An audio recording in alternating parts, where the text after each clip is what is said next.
Hello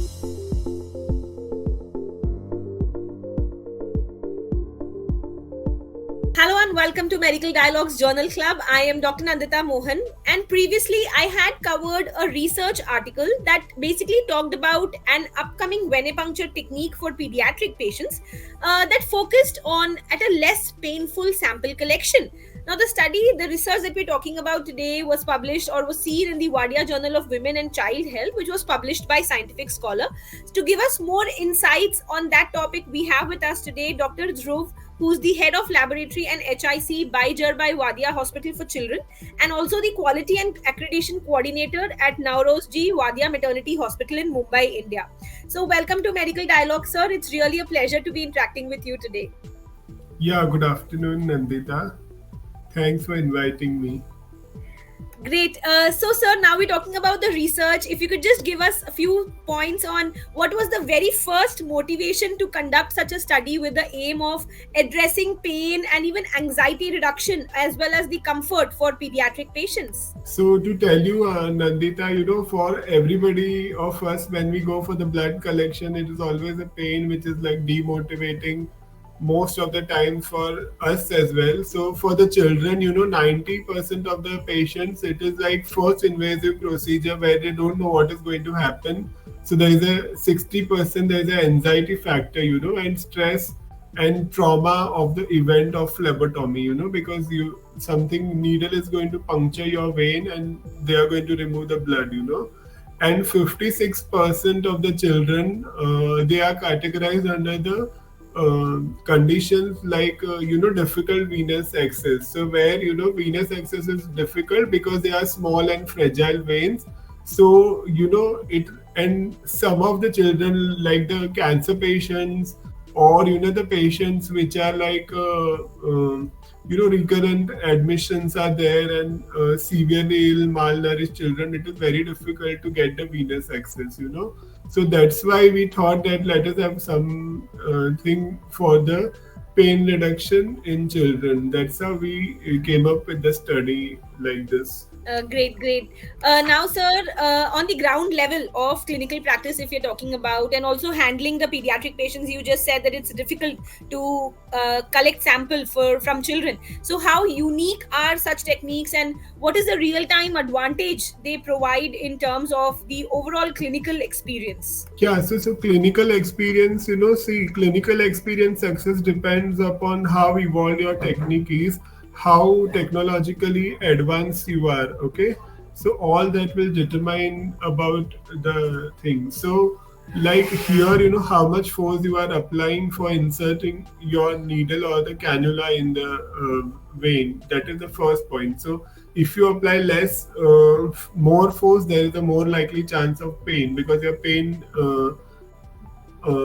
receptors get stimulated. Okay, so less the pressure, the more less the pain. More the pressure, the more the pain. Secondly, like it is a sharp instrument which you are putting in the vein, so definitely it is going to create an issue. So how is the bewelling of that equipment? If it is like 3 times bewelled, so here they use a special technique called diamond bewelling, where it is 5 times bewelled. So what happens, that friction force is like distributed, so there is less chance of pain intensity.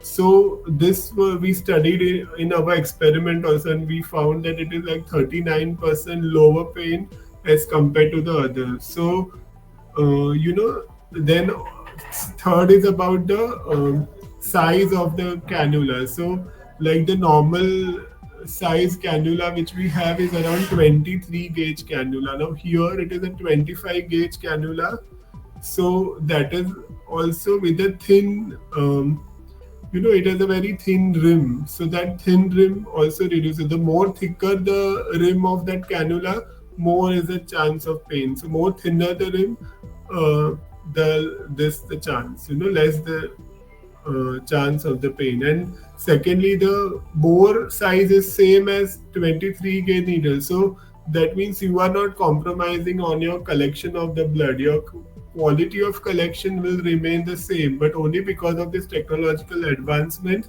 you are having a less painful experience. That is the specialized feature which this technology has. So that all we evaluated in our study also, and it is already published as a published article. That's actually a commendable feat. Definitely, as we grow, technology grows with us, and we have to keep abreast with the latest developments.